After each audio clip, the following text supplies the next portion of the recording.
Mám srdce, aby som žil, a telo, aby som bol, a hlas, ktorým ťa zrážam na kolená. Som s tebou po celý život, i s tými, čo boli, i s tými, čo prídu. Preto ti po stáročia zas a znovu vravím: vivo svoco, mortuo splango, fulgura frango, festo decoro. Vivo svoco, živých zvolávam.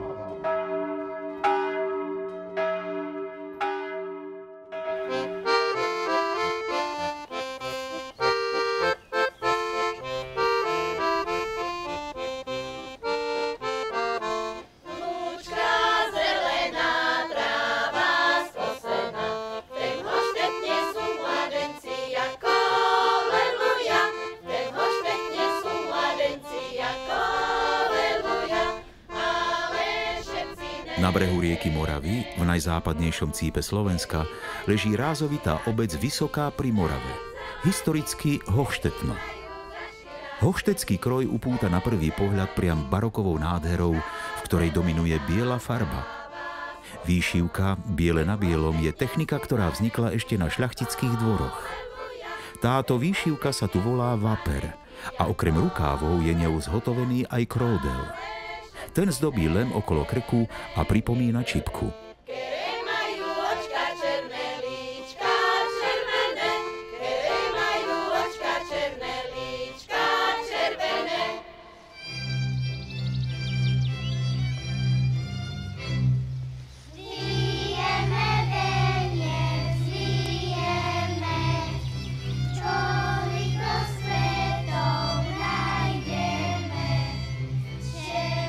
Hry a piesne sú dôležitou súčasťou uchovávania ľudovej kultúry a tradícií aj pre najmladšiu generáciu. Detské hry a piesne nielenže deti zabávajú, ale im aj sprostredkovávajú tradičné hodnoty, zvyky a jazyk.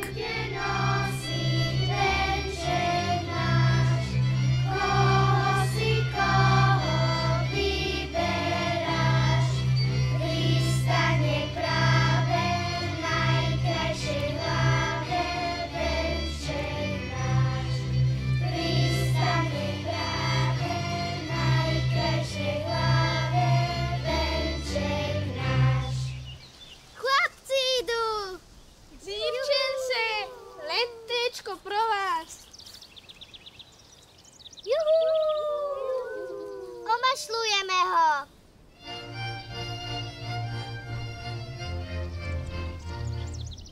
Prepletám ja stužky, prepletala som. Červeným, zeleným, žltým harasom. Prišla som na jarmo, nepredala som. Stretla som milého, darovala som. Na západe a juhu Slovenska sa po kvetnej nedeli a po vynesení moreny chodilo s létečkom. Létečko boli mladé rozvetvené konáriky, na ktoré sa dávali stužky. Sprievod s létečkom chodil po dedine a obchádzal z domu do domu. Nosili ho gazdovcom a prijali im hojnosť v hospodárstve a zdravie v rodine. Odmenou im boli vajíčka či peniaze a nechýbala ani zábava. V súčasnosti obrad prenášania létečka pretrváva v repertoári detských folklórnych súborov. Príjmete létečko? Príjmeme, zekujeme. A zvesela!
Oslavy letného slnovratu trvali približne 2 týždne a ich vrchol pripadol na deň svätého Jána.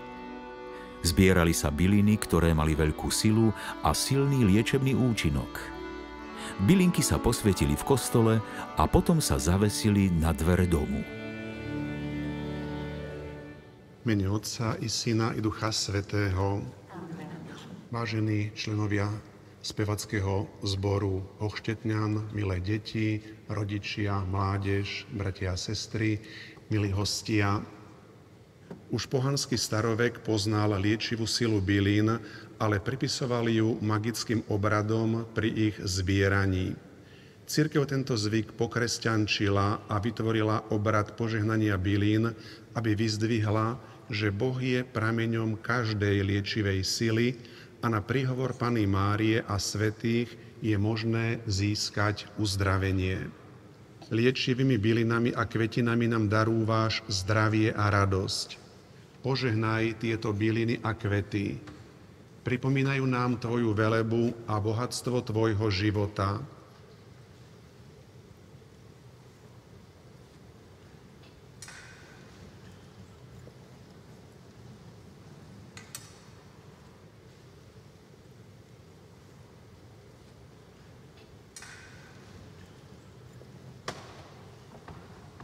Choďte v pokoji a oslavujte Pána svojim životom.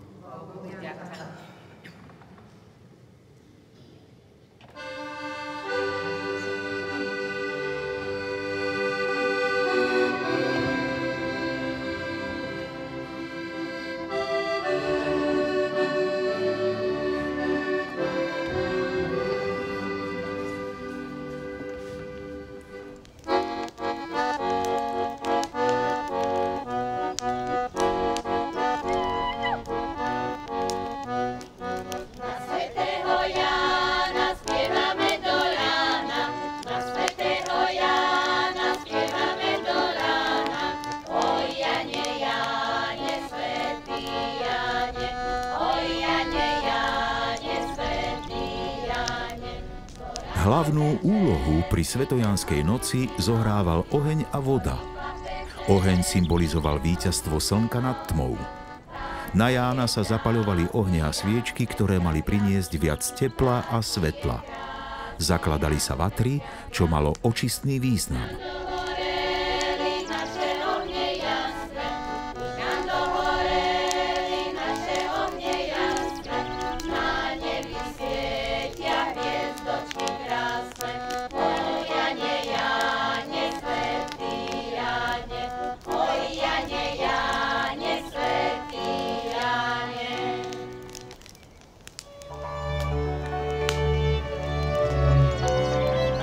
Pálenie ohňa patrilo medzi veľké udalosti celej dediny, ale predovšetkým mladým. Chlapci si vyberali dievčatá.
Očistná a liečebná moc sa pripisovala aj vode. Zvláštnosťou bolo púšťanie svetielok po rieke Morava.